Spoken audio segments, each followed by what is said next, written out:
یہ پروگرام ہم نے شروع ہی کیا تھا ڈاکٹر صاحب بلکہ ڈاکٹر صاحبان کے سرپرستی میں، ڈاکٹر قبلہ ایاز صاحب ہو یا ڈاکٹر اکرام الحق یاسین صاحب ہو، ان دونوں کی سرپرستی میں، اور ہر پل اور ہر منٹ ان کی مشاورت ہمارے ساتھ رہی ہے، اور بہت سارے پروگرام یہاں پر ہم کر چکے ہیں، مختلف ورکشاپ، سیمینار اسی موضوع پہ اور اسی پروجیکٹ کے زیر انتظام۔ تو پھر ڈاکٹر قبلہ ایاز صاحب ہی کے مشاورت سے ہم نے ایک قدم آگے بڑھا دیا اور اس پروگرام کو ہم نے فیلوشپ میں تبدیل کیا۔ تو یہ فیلوشپ پروگرام ہے اور 7 روزہ فیلوشپ پروگرام ہے خیبر پختونخوا کے لیے، چونکہ پائلٹ بیس پہ ہم نے اس پروجیکٹ کو ڈیزائن کیا ہے خیبر پختونخوا کے لیے۔ تو جتنی بھی ہمارے شرکاء ہیں ان کا تعلق کیپی سے ہے، اور خصوصاً جو مرج ڈسٹرکٹ ہے، نیو مرج ڈسٹرکٹ، ان سے بھی لوگ یہاں پر تشریف لائے ہیں۔ اس کے لیے نامینیشن فارم ہم نے ڈیولپ کیا تھا، ایک کرائٹیریا سیٹ کیا تھا، اور اوپن ہر کسی کو ہم نے دعوت دی جو خیبر پختونخوا سے ہو کہ اس کرائٹیریا کے مطابق جو لوگ پورا اترتے ہیں وہ اس کے لیے اپلائی کریں۔ تو تقریباً 300 سے زائد لوگوں نے اپلائی کیا، اور پھر بغیر کسی سفارش کے، بغیر کسی اثر اندازی کے، ہم نے جو لوگ اوپن، آپ کو اندازہ ہو رہا ہے اکثر تقریباً چہرے آپ کے لیے نئے ہوں گے، تو یہ دلیل ہے اس بات کی کہ ہم نے یہ بالکل نہیں دیکھا ہے کہ ہمارے ساتھ کون رہا ہے یا کون نہیں رہا ہے، بس جو کرائٹیریا پہ پورا اترا ہے ہم نے اس کو سلیکٹ کیا ہے۔ اور 22 ڈیٹ سے 22 تاریخ سے یہ پروگرام اشریع اکیڈمی کے اشتراک سے وہاں پر جو اولڈ کیمپس ہے وہاں پر شروع ہے، اور مختلف لوگ ابھی تک تشریف لا چکے ہیں، انہوں نے اپنا لیکچر ڈیلیور کیا ہے، اور آج کا دن ایکسپوجر وزٹ کے لیے ہم نے رکھا تھا۔ تو صبح ہم IRS گئے تھے، پھر وہاں سے وفاقی شرعی عدالت، پھر نیشنل اسمبلی، اور ابھی ہم اپنے گھر آئے ہیں۔ تو یہ تھوڑا سا اس کا بیک گراؤنڈ ہے۔ باقی جس طرح آپ نے فرمایا کہ ہر پارٹیسپینٹ اگر سوال کرنا چاہتا ہے تو اس کے ساتھ ہی پھر اپنا تعارف بھی پیش کرے گا۔ میں تمام شرکاء سے گزارش کروں گا کہ ہماری خوش قسمتی ہے کہ اس وقت ہم اس ادارے میں بیٹھے ہیں جو پاکستان کے تمام اداروں کا ایک فخر ہے، اور جب بھی ملک میں کوئی بھی تنازع کھڑا ہو جاتا ہے، کوئی بھی مشکل پیش آتی ہے، تو تمام اداروں کا اور تمام ملک کا جو نظرے ہے وہ اسلامی نظریاتی کونسل کی طرف ہوتے ہیں۔ اور الحمدللہ جب سے ڈاکٹر قبلہ ایاز صاحب یہاں پر بطور ذمہ دار تشریف لایا ہے، اور اسی طرح ڈاکٹر اکرام الحق یاسین صاحب، تو بہت اچیومنٹ ہے اسلامی نظریاتی کونسل کے۔ اور آج کا یہ دن ہمارے پاس ایک موقع ہے کہ آپ لوگوں کے ذہن میں اسلامائزیشن کے حوالے سے، یا ابھی جو ریسنٹلی سودی بینکاری کے حوالے سے، یا ٹرانسجنڈر ایکٹ کے حوالے سے، یا اسلام آباد میں جو مندر کا مسئلہ تھا اس حوالے سے، تو میں ڈاکٹر صاحب کے علم میں یہ بھی لانا چاہتا ہوں کہ اس گروپ میں ہمارے پاس اقلیتی کمیونٹی کی نمائندگی بھی ہے، اور شیعہ سنی اور یونیورسٹی مدرسہ، تو تمام جو جتنی بھی ایک ادارے ہیں یا جتنی بھی عنصر ہے ان سب کی نمائندگی یہاں پر موجود ہے۔ تو آپ لوگ ڈاکٹر صاحب کے اسلامی نظریاتی کونسل کا جو بنیادی تعارف ہے اس کے بعد آپ کے پاس موقع ہے کہ آپ کے دل میں جس قسم کا بھی سوال ہے آپ ڈاکٹر صاحب سے پوچھ سکتے ہیں۔ بہت شکریہ ڈاکٹر صاحب۔ جی بہت شکریہ۔ میں پھر کہوں گا ویلکم ہوم، آپ اپنے گھر تشریف لائے، اور آپ سب لوگوں کا بھی اپنا آفس ہے، اپنا گھر ہے، کسی وقت بھی آپ یہاں آ سکتے ہیں۔ بسم اللہ الرحمن الرحیم۔ اسلامی نظریاتی کونسل ایک آئینی ادارہ ہے۔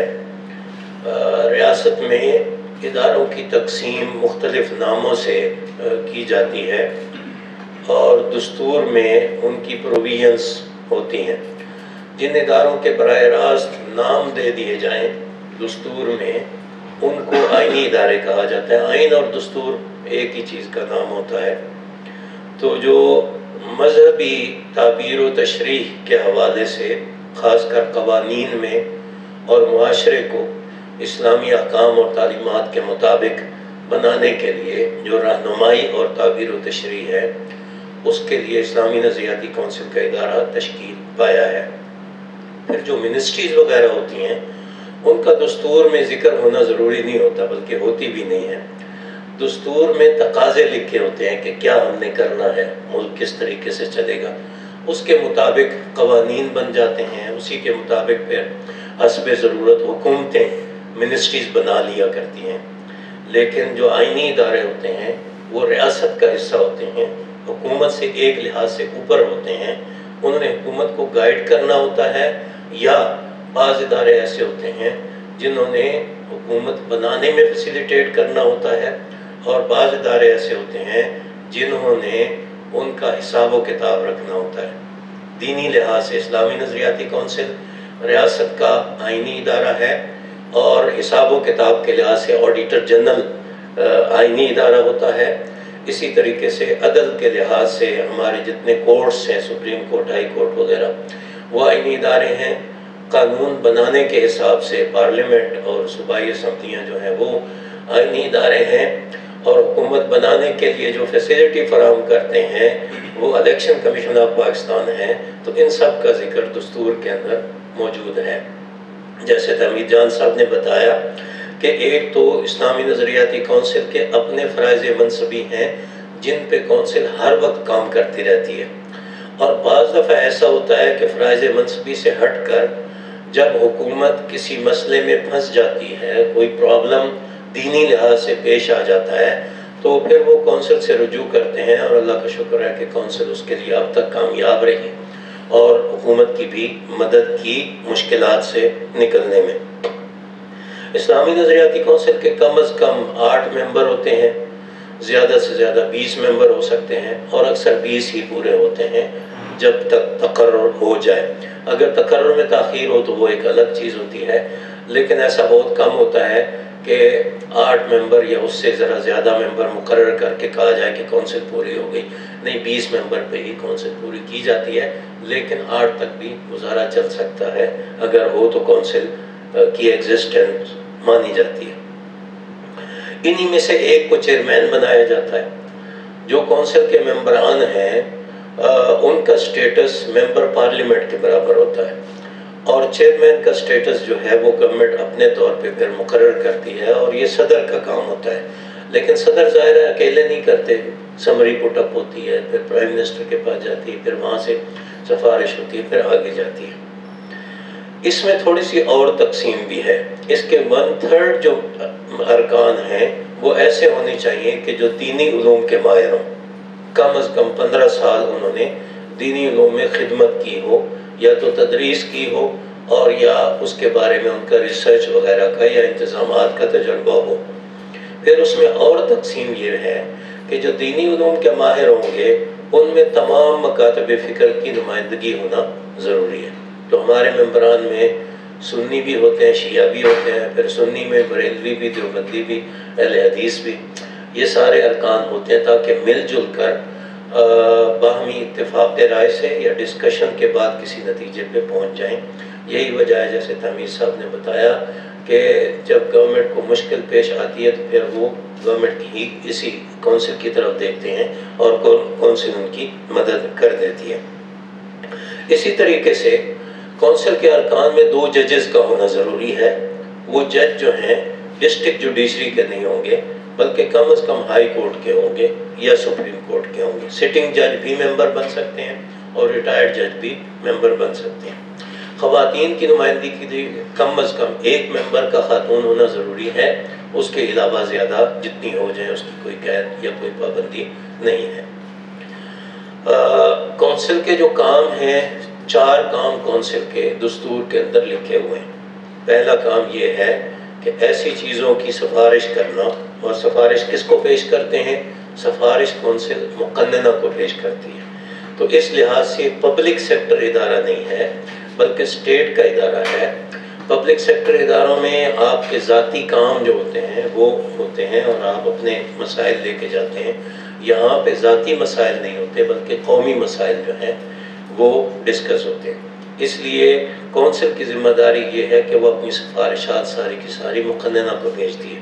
مقننہ میں ایک تو فیڈرل ہے ہماری مقننہ، اس میں سینٹ ہے اور قومی اسمبلی ہے، اور ایک صوبائی مقننہ جو ہے وہ اسمبلیاں ہوتی ہیں۔ تو کونسل ان سب کو اپنی سفارشات بھیجتی ہے۔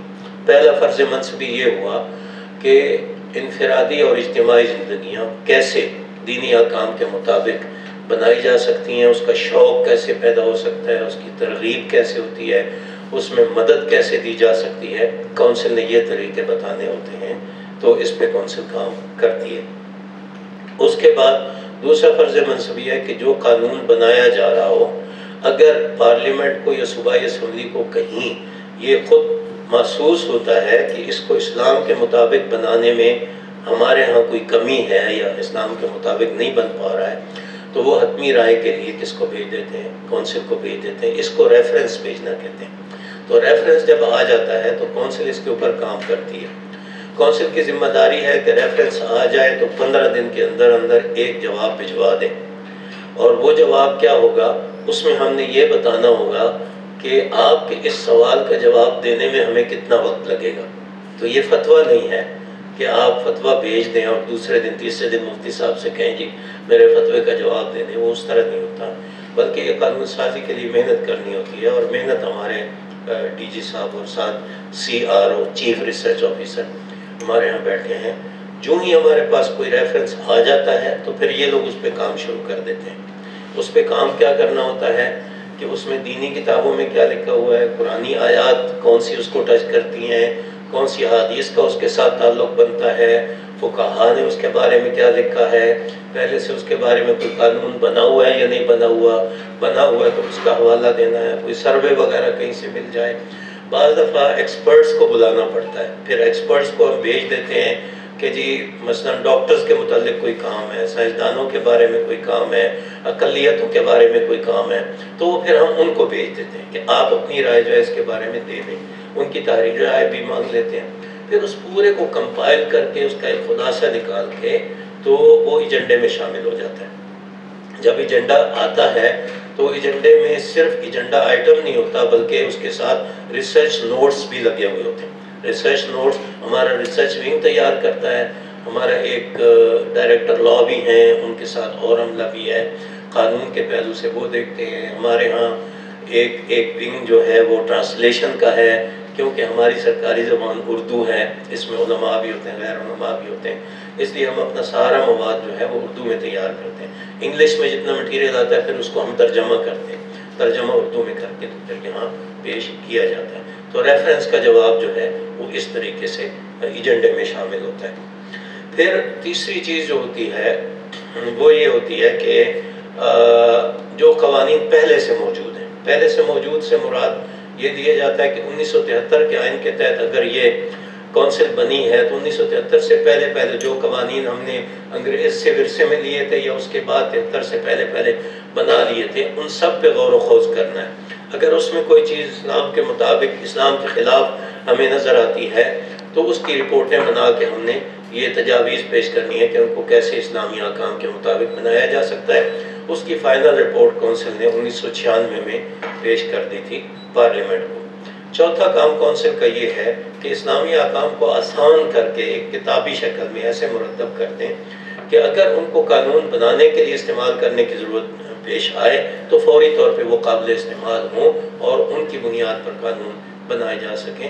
ان سب چیزوں کے بارے میں کونسل نے اللہ کا شکر ہے اتنا کام کیا اب تک کہ کوئی 100 سے زیادہ پبلیکیشنز جو ہیں وہ کونسل کی موجود ہیں، اور تقریباً ہر سال ایک رپورٹ ساری مقننہ کو بھیجی جاتی ہے، صوبائی اسمبلیوں کو بھی اور قومی اسمبلیوں کو بھی اور سینٹ کو بھی۔ یہ تو وہ کام ہے جو کونسل خود کرتی ہے اور بھیجتی رہتی ہے، اور یہ ساری چیزیں ایجنڈے کی صورت میں ہوتی ہیں۔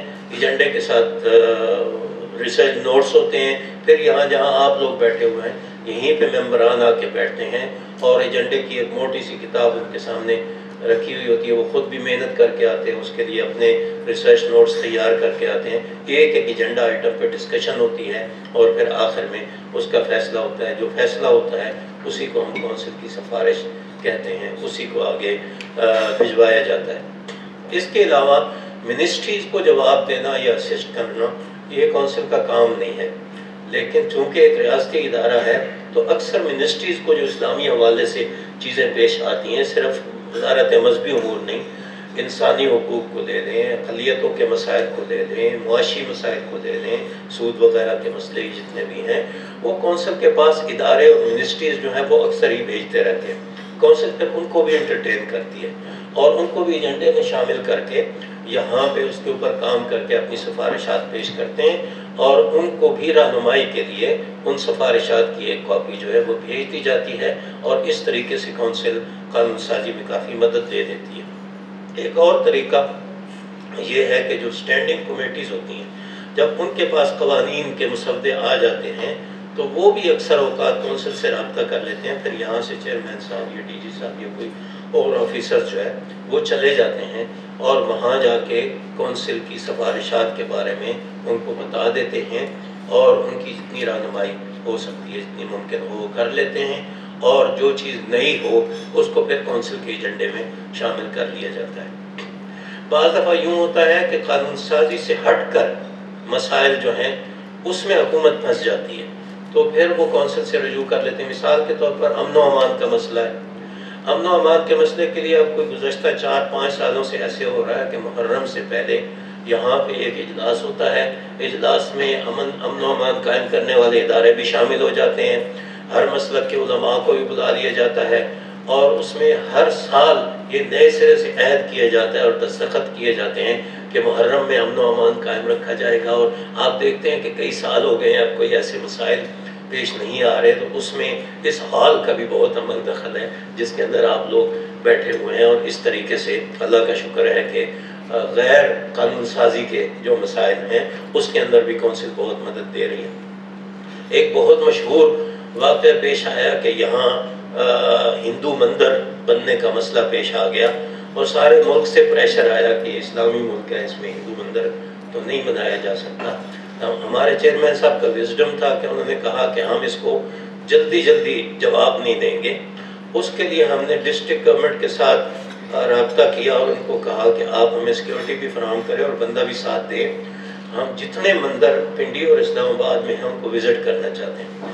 ان سب کو وزٹ کیا، ہندو پنچایت کو بلایا، ان کے ساتھ ڈسکس کیا، جتنے ایم این ایز ہیں ہندو ان کو بلایا، یہاں پہ گفتگو ہوتی رہی، اور سارے مسئلے کو اچھے طریقے سے سمجھ کے اور اسلامی احکام کی روشنی کو بھی دیکھ کے کہ پہلے کیسے چلتا رہا ہے مختلف ممالک میں اور مختلف جگہوں پہ، تو بالآخر جو کونسل نے رائے دی اس کی وجہ سے وہ سارے کے سارے مسائل جو ہیں وہ حل ہو گئے، اور کونسل نے کہا کہ یہ پاکستان کے شہری ہیں اور ان کا حق ہے کہ سینٹر بھی اپنا بنائیں اور وہاں پہ اپنی وہ جو ان کی ضروریات ہیں وہ پوری کیا کریں، اور عبادت کے لیے ان کے لیے سید پور مندر جو ہے وہ کھول دیا جائے۔ تو اللہ کا شکر ہے کہ اس کے بعد وہ مسئلہ حل ہو گیا۔ سیال کوٹ میں جو مسئلہ پیش آیا ایک مینیجر کے قتل کا، اس میں کونسل نے بہت اچھا کردار ادا کیا، اور ان کے سفارت خانے میں کونسل کا وفد علماء کو دے کر گیا، اور بہت بڑی مصیبت سے ہمارا ملک جو ہے وہ کونسل کی کوششوں سے بچ گیا۔ یہ ایسی چیزیں ہیں جو کونسل کے فرائض منصفی میں نہیں ہیں، ایگزیکٹو قسم کی ہیں، امن و امان قائم کرنے والے اداروں کی ہیں یا وزارت داخلہ کے کام ہیں، لیکن چونکہ دینی حوالہ آ جاتا ہے تو جب کونسل کو اس کے لیے پکارا جاتا ہے تو کونسل اس کے لیے موجود ہوتی ہے۔ سود کے مسئلے میں کونسل نے بڑا اہم کردار ادا کیا، کونسل ہی کی ریسرچ پر یہ سارے کے سارے جو ہیں فیصلے آئے۔ ٹرانسجنڈر کے بارے میں کونسل کا بنیادی کردار رہا۔ تو یہ باتیں میں اس پہ ختم کر لیتا ہوں، تو آپ لوگوں کے سوالات آ جائیں تو پھر انشاءاللہ ہمارے ڈائریکٹر جنرل صاحب نے کہیں جانا بھی ہے اور میٹنگ میں، تو آپ پہلے تو علمی سوال کر لیں، پھر اگر کوئی ایسے ہوں کہ پروفیشنل چیزوں کے بارے میں یا انتظامی، تو وہ ان کے جانے کے بعد بے شک کر لیں، تو ہم ان سے استفادہ کر لیں، معلوم نہ رہے۔ ایک بندہ ایک سوال کرے، ایک سوال مشکل ہے کہ میرے بہت سارے سوالات، فی الحال ایک سوال کر لینا تو بعد میں سر اوکے۔ قبلہ یاز صاحب سے ہماری 3 سال پہلے اسی طرح ایک ملاقات ہوئی تھی، پھر ابھی اور 3 سال سے یہ سوال میں اپنے ساتھ لیے پھر رہی ہوں اس امید سے کہ دوبارہ ملاقات ہوگی۔ کیونکہ ان سے ملنے کے بعد ہمارے کافی وہ جو اوپینینس تھے ریلیجس اسکالرس کے بارے میں وہ ذرا کلیئر ہو گئے تھے. تو پھر ایک تو سر آپ لوگوں نے CIA میں بلایا تھا میاں مٹھو کو کنسیڈرنگ فورس کنورژنس. سندھیوں کا اس پہ بہت زیادہ تحفظ ہے کہ ان پہ بہت زیادہ الزامات ہیں فورس کنورژنس کے, اور انہوں نے بڑا کھل کے اظہار کیا کہ اگر اس طرح کے بندے کو بلایا جا رہا ہے اس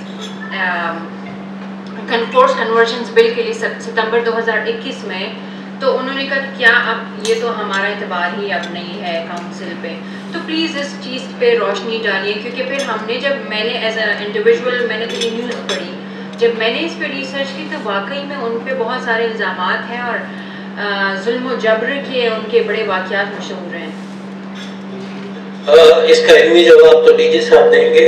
میں صرف یہ عرض کروں گا کہ کونسل جو ہے کسی بھی چیز کی ریسرچ کے لیے تمام لوگوں کو سننا پسند کرتی ہے, اور یہ قبلہ یاز صاحب کا بڑا بند ہے اور ان کے آنے کے بعد یہ یہاں شروع ہوا ہے کہ جو کسی چیز کے مخالف لوگ ہیں ان کو اکٹھا بلانا ممکن ہو تو ایک ساتھ بلاتے ہیں, ایک ساتھ بلانا ممکن نہ ہو تو الگ الگ بلاتے ہیں, ان سے ڈسکس کرتے ہیں اور مسئلے کو پہلے سمجھتے ہیں, ہر ایک کا موقف لیتے ہیں, اس کے بعد اس پہ ہماری ریسرچ شروع ہوتی ہے.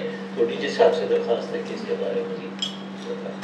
بسم اللہ الرحمن الرحیم. شکریہ, تفصیل آپ نے بتا دی, اور آپ نے خود کہا کہ مشکل سوال ہے. مشکل سوال میں پھر ممتحن ذرا رعایت بھی کرتا ہے, غلطی کو نظر انداز بھی کرتا ہے, اور نمبر پھر بھی ملتے ہیں. اس مسئلے کا ایک تو علمی پہلو ہے کہ ظاہر ہے کہ ہمارے پاس تو قانون بل آ گیا, اور وہ بہت پہلے سے آیا تھا. سندھ اسمبلی نے جب یہ بل پیش ہوا تو اس وقت آیا تھا, اور کونسل نے اس وقت بھی سفارش پیش کی تھی. پھر بعد میں یہاں کئی بل آئے MNAs کی طرف سے, پھر ایک کمیٹی بنی.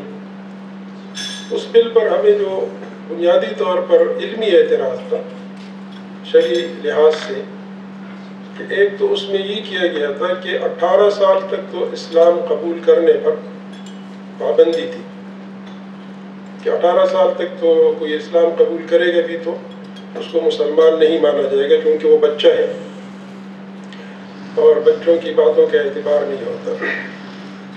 دوسرا یہ تھا کہ 18 سال کے بعد اگر کوئی اسلام قبول کرے تو اس کے لیے ایک طویل طریقہ کار تھا. جیسے ہماری عدالتوں کا طریقہ کار ہوتا ہے, تو اس لیے بہت سارے لوگ ان سے کی چوری ہو جاتی ہے, لڑائی جھگڑا ہوتا ہے, وہ عدالت میں اس لیے نہیں جاتے کہ 10 سال یا 20 سال کون عدالتوں کے چکر لگائے گا.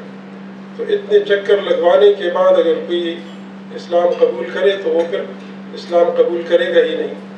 تو علمی لحاظ سے ہم نے ان کو یہ کہا کہ دونوں باتیں شرعی قرآن و حدیث کی روشنی میں بھی ٹھیک نہیں ہے, جو اسلامی تاریخ ہے اس کی روشنی میں بھی, کہ آپ یہ بات کہ 18 سال سے کم کا کوئی شخص کوئی بچہ اسلام قبول نہیں کر سکتا, تو حضرت علی کے ساتھ کیا کریں گے. تو ہم فخریہ کہتے ہیں کہ بچوں میں سب سے پہلے حضرت علی رضی اللہ عنہ کرم اللہ وجہہ نے اسلام قبول کر لیا, تو یہ سارا ہم اس کو کیسے وہ کر لیں. اور ظاہر ہے کہ 18 سال کے بعد پابندی لگانا ہو تو اسلام کی بھی خلاف, اور جو معاصر قوانین ہیں اقوام متحدہ کے جو قوانین ہیں اور دیگر ملکوں کے, ایک طرف آپ حق دیتے ہیں کہ ہر شخص کو مذہبی آزادی حاصل ہے کہ وہ کوئی بھی, تو پھر اسلام کے لیے اتنی پابندیاں کیوں ہیں. تو ایک تو اس کا پہلو یہ تھا. دوسرا جو پہلو تھا وہ عدالت سے متعلق تھا, لیکن ہمارے یہاں خلط مبحث ہو جاتا ہے, اور وہ یہ کہ جبراً لوگوں کو مسلمان کیا جاتا ہے. اب اس کا ہمارے ساتھ کوئی تعلق نہیں تھا کہ جبراً ہوتا ہے کہ نہیں ہوتا ہے, نہیں تو ہمارا عدالت کا کام ہے, پولیس کا کام ہے. ہاں ہم نے علمی بتایا کہ جبراً کسی کو مسلمان نہیں کیا جا سکتا, قرآن میں ہے کہ لا اکراہ فی الدین, لیکن کیا واقعتاً ایسا ہوتا بھی ہے کہ نہیں. اس میں کچھ لوگوں نے فیلڈ سٹڈی کی, یہاں ایک ادارہ ہے IPS, اس میں ایک بندے نے تحقیق کی, اور وہ سندھ کا ہے, وہ خود سناتا رہتا ہے کہ میں جب گیا تھا اس بات کو ثابت کرنے کے لیے کہ واقعتاً جبر ہوتا ہے، لیکن جب میں نے اعداد و شمار جمع کیے تو وہ درست نہیں تھے. یہ ان کا تجزیہ ہے. اب جب ہمارے پاس یہ بات آئی تو ایک طرف یہ دعویٰ تھا کہ واقعتاً جبر ہوتا ہے، دوسری طرف یہ تھا کہ یہ رپورٹ آئی کہ نہیں ایسا نہیں ہوتا. تو ہم نے فیصلہ یہ کیا یہ بات نوٹ کرنے کی. بنیادی ہمارا فیصلہ یہ تھا کہ ہم یہاں کونسل کا وفد سندھ جائے گا ان علاقوں میں جہاں پر یہ واقعات ہوتے ہیں، 2-3 جگہوں کا، اور اس میں ایک ہی نام بھی تھا، تاکہ ہم وہاں خود دیکھ لیں کیا طریقہ ہے، لوگوں سے پوچھ لیں. اس میں پہلے تو وہ سرکاری طریقے رکاوٹ آئے، لیکن بہرحال ہم نے اس پر کام شروع کیا. چیئرمین صاحب کے دستخطوں سے وزیر اعلیٰ سندھ کو خط لکھا گیا، ان کی طرف سے جواب بھی آیا، لیکن درمیان میں کورونا آ گیا تو وہ نہیں ہو سکا. اور یہاں جو کمیٹی بنی تھی، مشترکہ کمیٹی تھی پارلیمنٹ کی، سینٹ اور قومی اسمبلی کی، اس میں یہ بل بھی آ گیا. تو اب اور کوئی صورت نہیں تھی. تو یہاں پر اس میں اجلاس ہو رہا تھا تو بہت سارے لوگوں کو بلایا تھا، اور اتفاقاً وہ صاحب جو تھے میاں صاحب، وہ اسلام آباد آئے تھے. تو ہم نے اس کو غنیمت جانا کہ وہ آئے ہیں تو اچھا ہے، پیسے بھی بچ جائیں گے. اور وہ جو تو یہ تو یعنی بین الاقوامی جو اصول ہے، انسان کی جو فطرت ہے، آپ خود فرما رہی ہے کہ الزام ہے. تو الزام کے لیے تو فریق آخر کو سننا ہوتا ہے. تو ہم نے ان کو صرف سنا. اب اگر کوئی اس پر بھی اعتراض کرے تو جیسے ابھی ہم نے سیکرٹری صاحب نے بتایا مندر کے مسئلے میں ہم نے مسلمانوں کو نہیں بلایا، مسلمان علماء کو، خود تو آئے ہیں. بالخصوص ہم نے ہندو پنچایت کو تو روزانہ ایک وفد آتا تھا تقریباً. اب اگر اس پر مسلمان علماء اعتراض کرتے کہ آپ ان کو کیوں بلاتے ہیں، تو ہم نے تو نہ ان کی بات ماننی تھی نہ ان کی طرف سے اعتراض ہے. تو میرے خیال میں اس طرح کا اعتراض اس کی کوئی سر پیر نہیں ہوتے. اور ہم نے ان سے کوئی ایسی بات نہیں سنی یا ان کے دباؤ میں آ کر کوئی بات کی. ہماری اپنی تحقیق تھی.